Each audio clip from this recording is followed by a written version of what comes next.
Make sure you don't have any rough edges because you don't want them to get splinters, okay? See how nice and smooth and sanded that is? Very, very. That's always finish every edge. Every. Even if you can't see the edge, if it's a hidden edge, still finish it because you don't want the birds to get injured.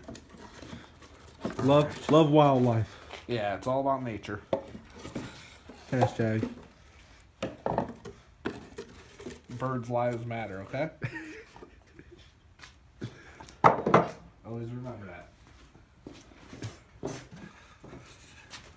All right. Get something to prop it up. It's all about the propping technique, all right? That's going to determine your quality.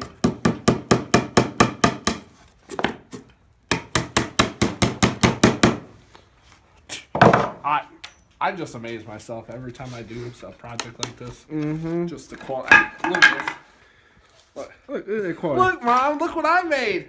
And if you do all your measurements right, your house should look like that. Yeah. See?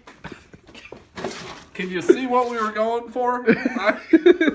I think we got close, guys. Just All saying. right. Well, I'm gonna go ahead and do the last finishing touches off camera, and then the next shot, we're gonna see if we can get some birds. Guys, we got our birdhouse set up here in a nice nature surrounding, and I think it'll be very attractive to a bird here.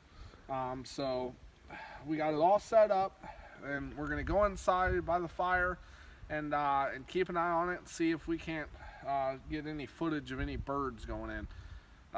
There is a native species around here that I really think is going to be attracted to this fine craftsmanship of a birdhouse that we built here, and it's called the black-eyed bomber.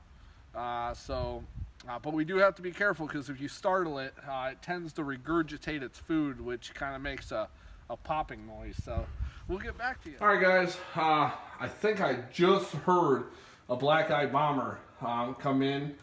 We're going to go out here, take a look, and see if he is interested in our house here.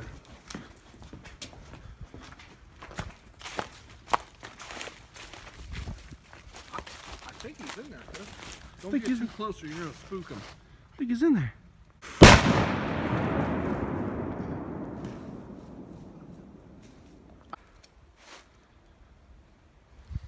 Well, guys, I think we spooked it. It regurgitated its meal, and our whole birdhouse is destroyed. But hey, it is what it is. Nature's a strange beast, you know what I mean? So